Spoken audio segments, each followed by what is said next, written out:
علیہ وسلم کے ذریعے سے امت تک پہنچائے، اور آقا دو جہاں صلی اللہ علیہ وسلم نے ہمگیر یعنی ان باتوں پر خود عمل کر کے دکھایا۔ یہ نہیں کہ اللہ کا حکم آیا اور پیارے پیغمبر محمد رسول اللہ صلی اللہ علیہ وسلم نے وہ بات صحابہ کو کہہ دے کے بس ختم کر دی۔ حدیث پاک میں اور تاریخ کی کتابوں میں لکھا ہے، پیارے حبیب صلی اللہ علیہ وسلم کے پاس جب بھی کوئی اللہ کا حکم آتا، آپ صلی اللہ علیہ وسلم وہ خود کر کے دکھاتے تھے صحابہ کو۔ کرنے کے بعد صحابہ اس بات پر عمل کرتے، جب دیکھتے کہ پیارے پیغمبر صلی اللہ علیہ وسلم آج یہ عمل کر رہے ہیں جو اس سے پہلے نہیں کیا تھا، پھر صحابہ کرام رضی اللہ تعالیٰ عنہ اس عمل کو لے کے چل جاتے ہیں۔ اور اللہ رب العزت بھی یہ چاہتے ہیں کہ میری بات کو مانا جائے۔ اب کیسے اللہ رب العزت کی بات کو مانا جائے، کس طریقے پر؟ تو فرمایا اللہ رب العزت نے قرآن مجید کے اندر لَقَدْ كَانَ لَكُمْ فِي رَسُولِ اللَّهِ أُسْوَةٌ حَسَنَةٌ کہ مومنو تمہارے لیے رسول اللہ صلی اللہ علیہ وسلم کی زندگی بہترین نمونہ ہے۔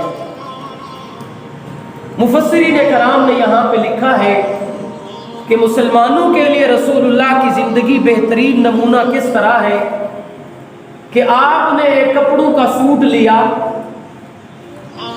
اور لے کر کے اس کو درزی کے پاس چلے گئے، ٹیلر کے پاس، اور اسے کہا جی یہ سوٹ میرا سی کے دے دے۔ پیمائش دی، اتنا لمبا ہو، اتنا کھلا ہو، بازو کھلے ہو، کف ہو، فلاں فلاں۔ جی ٹیلر نے کہا تیسرے دن چوتھے دن آپ نے لے کے جانا ہے۔ جی ٹھیک ہے۔ چوتھے دن اب یہ بندہ گیا اور اس نے جا کر کے اسے کہا کہ جی میرے کپڑوں کا سوٹ دے دے۔ اب ٹیلر اگر آگے سے کہے سوٹ میں نے آپ کا اتنا زبردست بنایا ہے، لیکن جو آپ نے پیمائش دی تھی نا اس کے مطابق نہیں، سیا میں نے بہت اچھا ہے لیکن ویسا نہیں ہے جیسے آپ دے کے گئے تھے۔ ہم تو لڑنے لگ جائیں گے اس کے ساتھ۔ بھئی بے شک آپ نے اپنی مرضی سے بہت اچھا بنایا، لیکن بنانا ایسے تھا جیسے میں نے کہا تھا، لہذا وہ سوٹ آپ قبول نہیں کریں، واپس دے دیں گے۔ مفسرین کرام نے لکھا ہے اس آیت کے تحت، فرمایا کل قیامت کی صبح جب اللہ سوال کرے گا بتاؤ کیا عمل لے کر کے آئے ہو، اگر آپ نے کہا اللہ میں اپنی مرضی سے بہت اچھے کر کے لایا ہوں، اللہ فرمائیں گے جب میں نے طریقہ دیا تھا رسول اللہ کے طریقے کے مطابق کرنا ہے، اب چاہے رسول اللہ کے طریقے کو چھوڑ کے جتنا اچھا کیا ہے یہ تمہارے منہ پہ مار دیا جائے گا، اس کو قبول نہیں کیا جائے گا۔ کہ اللہ نے وہ پیمائش اور اسوہ حسنہ رسول اللہ دیے ہیں کہ ان جیسا کرنا ہے۔ اور آج میں نے اور آپ نے رسول اللہ کی سنت کو یا رسول اللہ صلی اللہ علیہ وسلم کی حدیث کو ایک کان سے سن کے دوسرے کان سے بھیج دیتے ہیں۔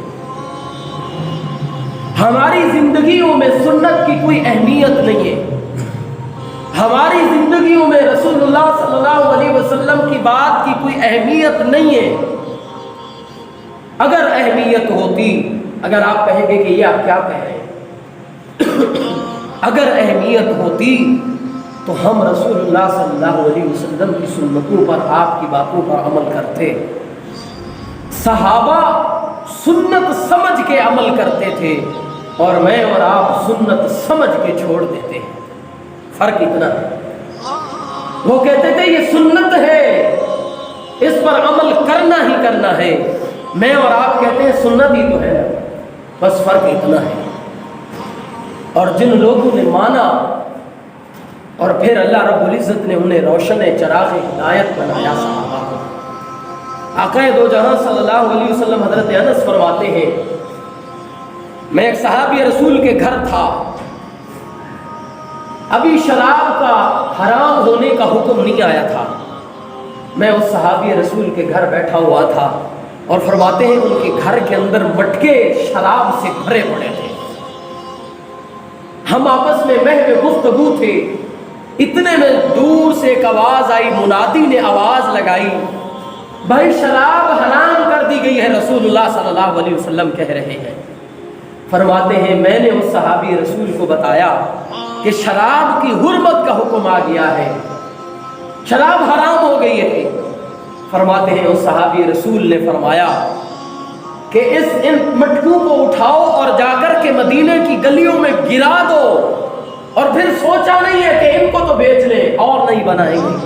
حضرت انس فرماتے ہیں میں نے دیکھا مدینے کی گلیوں میں شراب اس طرح لڑ رہی تھی جس طرح مدینے کے اندر شراب کا سیلاب آ گیا۔ جب سنی بات اور پھر اس پہ کوئی کمپرومائز نہیں کیا، پھر اس پہ کوئی مشورہ نہیں کیا۔ میں اور آپ آج کل مشورے کرنے لگ جاتے ہیں نا، اچھا جی چلیں اس بات کو سوچتے ہیں، کریں گے جی، اس کو مشورہ کرنے لگ جاتے ہیں۔ صحابہ کرام نے سن کے کبھی مشورہ نہیں کیا تھا کہ ہاں اس کو لیں یا نہ لیں۔ حضرت علی ابھی چھوٹے تھے، ابھی بچے تھے، آقا دو جہاں صلی اللہ علیہ وسلم نے فرمایا علی جاؤ اپنے والد سے پوچھ کے آؤ، پوچھ لو کہ میں اسلام قبول کر رہا ہوں، کیا کر لوں؟ چھوٹے سے بچے تھے، کیا فرمانے لگے؟ فرمایا جب میرے رب نے نا مجھے پیدا کیا تھا اس وقت میرے باپ سے مشورہ نہیں کیا تھا، میرے باپ سے مشورہ نہیں کیا تھا، اور آج اگر رب کا دین آ گیا ہے تو پھر علی کیا مشورہ کرنے کے لیے جائے باپ سے؟ آؤ لا الہ الا اللہ محمد رسول اللہ کہتے ہیں مسلمان کہ نہیں اب کیا مشورہ، اب جب اللہ کا حکم آ گیا۔ ایک صحابی رسول حضرت رفاعہ رضی اللہ تعالیٰ عنہ آ رہے تھے مسجد نبوی میں، آقا دو جہاں صلی اللہ علیہ وسلم خطبہ دے رہے تھے، خطبہ ہو رہا تھا۔ اب صحابہ کچھ مسجد کے سامنے کھڑے ہوئے تھے۔ میرے پیارے حبیب صلی اللہ علیہ وسلم نے صحابہ کو آواز لگائی کہ یار بیٹھ جاؤ، اجلس، بیٹھ جاؤ یہاں پہ۔ اب حضرت رفاعہ ابھی مسجد کے باہر تھے، کان میں آواز پڑی کہ رسول اللہ صلی اللہ علیہ وسلم فرما رہے بیٹھ جاؤ، تو اس صحابی رسول نے مسجد میں آنا گوارا نہیں کیا، وہیں باہر بیٹھ گئے۔ بعد میں جب رسول اللہ باہر نکلے پوچھا کہ تم ادھر کیوں بیٹھے ہو؟ فرمایا آپ کا حکم کان میں پڑا تھا اور میں نے پھر یہ برداشت نہیں کیا کہ ایک ہی قدم آپ کے حکم کے خلاف چلا جائے، میں یہیں بیٹھ گیا ہوں۔ رسول اللہ نے فرمایا رفاعہ وہ حکم تو کن کے لیے تھا جو مسجد کے اندر تھے؟ صحابہ نے اس طرح مانا، صحابہ نے اس طرح حکم پر عمل کیا، اور آج میں اور آپ سن کے بس چھوڑ کے چلے جاتے ہیں۔ کیا رسول اللہ صلی اللہ علیہ وسلم نے جو بات کی اللہ نے ویسا نہیں کرنا؟ ویسا کرنا ہے۔ کیا رسول اللہ نے جو جہنم کے بارے میں وعیدیں سنائی کیا وہ نہیں ہوگی؟ ہوں گی۔ یا رسول اللہ نے جو جنت کے بارے میں بتایا کیا وہ نہیں ہوگا؟ وہ ہوگا۔ ہم مانیں یا چھوڑ کے چلے جائیں وہ ہوتے رہنے والا ہے۔ اللہ کبھی اپنے محبوب کی بات کو نہیں ٹالیں گے، ہو کر کے رہے گا۔ اور آج میں اور آپ نے ہم دیکھے کہ آقا دو جہاں صلی اللہ علیہ وسلم کی سنتیں یا آپ کی کس کس بات کو میں مان رہا ہوں۔ ایک بہت پیاری ایک کتاب ہے اسوہ رسول اکرم صلی اللہ علیہ وسلم، آقا دو جہاں صلی اللہ علیہ وسلم کی ساری سنتیں اس کے اندر موجود ہیں۔ اگر اللہ توفیق دے تو اس کا مطالعہ کریں اور پھر دیکھیں اپنے آپ کو کہ میری زندگی میں کتنا رسول اللہ صلی اللہ علیہ وسلم کی سنتیں موجود ہیں، میں کتنوں پر عمل کر رہا ہوں اور میں کتنوں کو چھوڑ کر کے جا رہا ہوں۔ پکڑ نہیں ہوگی، پکڑ نہیں ہوگی، لیکن یہ یاد رکھیں ہم رسول اللہ کے ماننے والے، ہم ہی عمل نہیں کریں گے تو پھر کون کرے گا؟ کوئی باہر کے کافر کریں گے؟ نہیں، بلکہ یہ ہمارے ذمہ ہے، ہم نے کرنا ہے۔ اس لیے رسول اللہ صلی اللہ علیہ وسلم کی سنتوں پر ضرور عمل کریں۔ اور پھر صحابہ کرام نے جن لوگوں نے مانا، حدیث پاک میں آتا ہے کہ جو آدمی، اور علماء کرام نے لکھا ہے جو آدمی اپنی زندگی میں سنت کو لے آتا ہے، سنت کو اپناتا ہے، اللہ رب العزت مخلوق کے دل میں اس کی محبت کو ڈال دیتے ہیں۔ تمام مخلوقات اس سے محبت کرتی ہیں جو رسول اللہ صلی اللہ علیہ وسلم کی سنت پر عمل کرتا ہے۔ حضرت عقبہ بن نافع رضی اللہ تعالیٰ عنہ ایک قافلے کے سردار بن کے افریقہ کے پہاڑوں میں چل رہے تھے. رات ہو گئی. اب ضرورت پڑی کہ یہاں پہ قیام کیا جائے اور یہاں رہے. تو صحابہ کرام نے فرمایا یہاں پہ تو اتنے جانور ہیں, درندے ہیں یہاں پہ, یہ کھا جائیں گے, ہمیں چھوڑیں گے نہیں. حضرت عقبہ بن نافع رضی اللہ تعالیٰ عنہ نے اعلان کیا, فرمایا او جنگل کے جرندوں, درندوں, پرندوں, ہم محمد الرسول اللہ کے غلام ہیں, ہم آج رات یہاں پہ قیام کرنا چاہتے ہیں, ہم رہنا چاہتے ہیں, لہذا ہمارے لیے جنگل کو خالی کر دیا جائے. آتا ہے کہ تاریخ کی کتابوں میں افریقہ کے سارے جنگل کو دیکھا, آنکھوں نے صحابہ کرام نے اپنی آنکھوں سے دیکھا کہ شیر, چیتا, ہر چیز جنگل چھوڑ کے چلی گئی کہ یہاں محمد الرسول اللہ کے غلام آ گئے. ذرا اپنے گلے میں محمد الرسول اللہ کی غلامی کا توق ڈال کے تو دیکھو. اگر جنت میں جانے کا ارادہ ہو تمامی کا تو گلے میں توق ڈال لو محمد کی غلامی کا. اگر جنت میں جانا چاہتے ہو پھر رسول اللہ صلی اللہ علیہ وسلم کے طریقوں سے وفا کرو, اپنی زندگیوں میں لے کر کے آؤ. حضرت عبداللہ ابن عمر رضی اللہ تعالیٰ عنہ سنت میں سارے صحابہ سے مشہور ہے کہ یہ سنت پر بہت زیادہ عمل کرتے تھے. ایک مرتبہ حضرت ابن سیرین رحمۃ اللہ علیہ, یہ خواب کی تعبیر کے بہت بڑے عالم ہیں, ان جیسی خواب کی تعبیر کوئی نہیں بتا سکتا, اور انہوں نے کتاب بھی لکھی ہے تعبیر الرؤیا. ایک دفعہ فرماتے ہیں میں حضرت عبداللہ ابن عمر کے ساتھ حج کے لیے گیا, اور جب ہم واپس آ رہے تھے فرماتے ہیں کہ اونٹنی پہ تھے, تو واپسی پہ اونٹنی چلانے والے کو, ہانکنے والے کو کہا یار ایک جگہ پہ پہنچے کہ ادھر روک دو. روک دی. فرماتے ہیں اترے اور ایک دور جگہ پہ جا کر کے بیٹھ گئے, بیٹھ کر کے پھر کھڑے ہوئے اور اٹھ کر کے چلے گئے. تو حضرت ابن سیرین رحمۃ اللہ علیہ فرماتے ہیں میں نے پوچھا کہ یہ کیا کیا آپ نے, کیا آپ کو تقاضا آیا ہوا تھا اور آپ نے تقاضا ہی نہیں کیا, آپ کیوں بیٹھے ہیں یہاں؟ فرمایا ایک مرتبہ میں رسول اللہ صلی اللہ علیہ وسلم کے ساتھ تھا سفر میں, آقا دو جہاں صلی اللہ علیہ وسلم یہاں سے گزرے تھے, میرے نبی صلی اللہ علیہ وسلم نے یہاں پہ بیٹھ کے تھوڑی دیر آرام کیا تھا, اور عبداللہ ابن عمر کو یہ گوارا نہیں گزرا کہ یہاں سے گزروں اور نبی کی سنت پر عمل نہ کر کے جاؤں.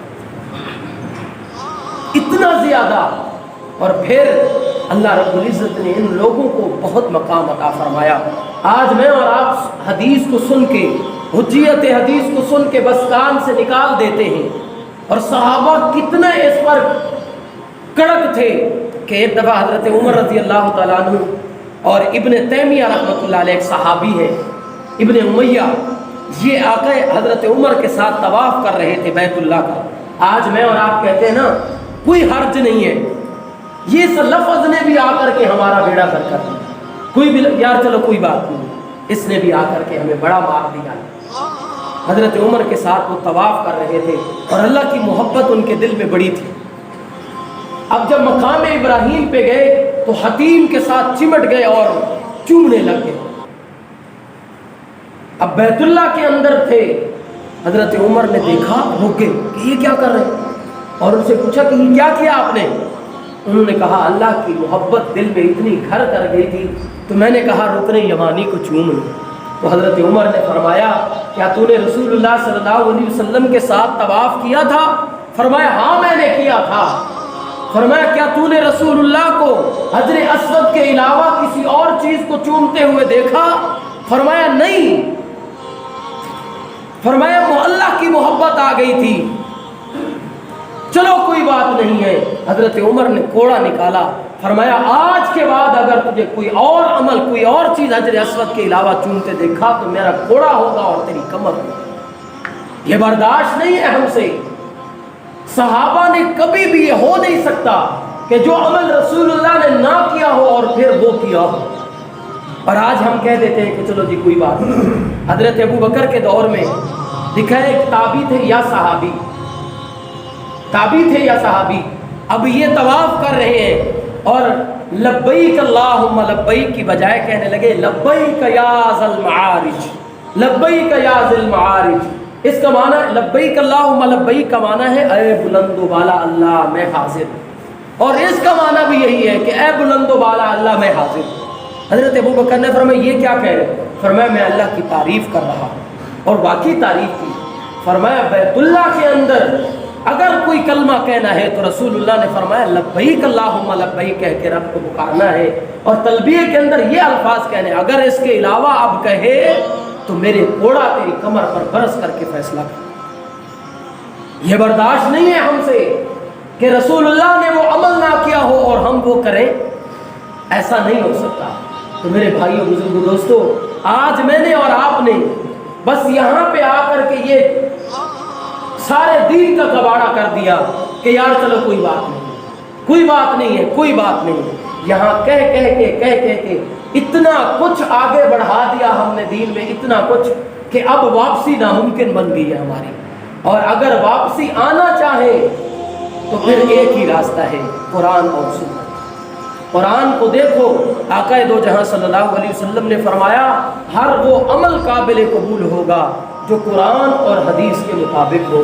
اگر اس کے علاوہ جتنا بھی اچھا کوئی عمل کرے، جتنا بھی اچھا کوئی عمل کرے، اگر وہ قرآن و سنت کے ساتھ ٹکرا گیا تو فرمایا اس کو چھوڑ دو، وہ قابل قبول نہیں ہوگا۔ اور صحابہ تو اتنا عمل یقین رکھتے تھے کہ رسول اللہ نے جو کہہ دیا اب یہ ہو کر کے رہنا ہے، حجیت حدیث کے پکے تھے۔ ایک صحابی رسول حدیبیہ کے مقام پہ وہ صحابی ہوئے، مسلمان ہوئے، سہیل بن عمر رضی اللہ تعالیٰ عنہ۔ بدر میں ان کو قید کر دیا گیا، اور یہ بڑے جرنیل صحابی تھے، خطیب تھے، کافروں کو تقریریں کر کے سناتے تھے اور ان کو اپنے اس کے اندر یہ کیا ہوا تھا، پھنسایا ہوا تھا۔ بدر کے میدان میں جب یہ قید ہو کے آئے تو رسول اللہ صلی اللہ علیہ وسلم کے سامنے حضرت عمر بھی تھے۔ فرمایا آقا مجھے اجازت دے میں نیچے والے اس کے 2 دانت توڑ دوں۔ غصہ تھا حضرت عمر، میں اس کے نیچے والے 2 دانت توڑنا چاہتا ہوں۔ آپ نے فرمایا کیوں؟ فرمایا اس لیے کہ جب اس کے نیچے والے دانت ٹوٹ جائیں گے نا تو عربی اس سے صحیح بولی نہیں جائے گی، اور یہ خطیب ہے، اس سے الفاظ صحیح نہیں نکلیں گے تو لوگ اس کی بات کی طرف توجہ نہیں کریں گے۔ رسول اللہ صلی اللہ علیہ وسلم نے فرمایا عمر ایک وقت آئے گا یہ تجھے اپنی تقریر سے خوش کرے گا، آج اس کو چھوڑ دے، تیرا دل خوش ہو جائے گا۔ حضرت عمر خاموش ہو گئے۔ پھر ایک وقت گزرا، شاید حضرت عمر کو بھی وہ بات معلوم نہ ہو، یاد نہ ہو۔ آقا دو جہاں صلی اللہ علیہ وسلم کا وصال ہوا 11 ہجری میں، اور حضرت ابو بکر نے ایک خطبہ ارشاد فرمایا جب مدینے میں کوہرام مچ گیا۔ حضرت ابو بکر نے فرمایا کہ اے لوگو، اگر تم محمد الرسول اللہ کے دین کو مانتے تھے اور اس کی بات کو مانتے تھے، پھر محمد الرسول اللہ چلے گئے۔ اگر اللہ کے دین کو مانتے تھے تو پھر محمد الرسول اللہ کا دین باقی ہے اور اللہ بھی باقی ہے۔ جب اس طرح کا خطبہ حضرت ابو بکر نے ارشاد فرمایا، آتا ہے کہ یہ سہیل بن عمر بھی وہاں موجود تھے۔ انہوں نے سنا اور ان کے دل میں آئی کہ جس طرح رسول اللہ کے جانے کی خبر مدینے میں آئی اور لوگوں کے اندر کوہرام مچ گیا، لوگ حواس باختہ ہو گئے، حضرت عمر جیسے لوگوں نے تلواریں نکال لی اور فرمایا کہ اگر کسی نے کہا کہ رسول اللہ کا وصال ہو گیا تو میں اس کی گردن اڑا دوں۔ فرمایا اگر یہ مدینے میں یہ وبا پھیل گئی تو مکے میں بھی ایسے ہوگی۔ آتا ہے کہ یہ فوراً دوڑے اور مکہ میں گئے اور بیایا نہیں وہی خطبہ جو حضرت ابو بکر نے مدینے میں دیا، وہی جا کر کے ادھر مکہ میں سنایا صحابہ کو، اور امن قائم ہو گیا۔ جب حضرت عمر کو یہ بات پتہ چلی تو فرمایا ہاں میرے رسول نے ایک دن فرمایا تھا کہ سہیل بن عمر اپنی تقریر سے تیرا دل اتنا خوش کرے گا، اتنا خوش کرے گا کہ تجھے سکون ملے گا۔ آج سہیل بن عمر نے وہی کام کیا ہے کہ رسول اللہ صلی اللہ علیہ وسلم کی حدیث سچی ہو گئی۔ یہ مت سمجھو کہ رسول اللہ جو کہہ کے گئے بس وہ کہہ گئے ختم ہو گیا، نہیں، بلکہ وہ ہو کر کے رہنا ہے۔ اگر رسول اللہ نے جہنم کے بارے میں کوئی بات بتائی ہے تو وہ واقعی ویسی ہے، اگر رسول اللہ نے جنت کے بارے میں کوئی بات بتائی ہے تو وہ واقعی ویسی ہے اور ہو کر کے رہنے والی ہے۔ اس لیے میرے بھائیو بزرگوں دوستو، آپ سے گزارش ہے کہ زندگی میں اپنی سنت رسول اللہ کی سنت کو لے آؤ اور اس پر عمل کرو، اور چھوٹی چھوٹی سنتوں سے انسان بہت بڑا بن جاتا ہے۔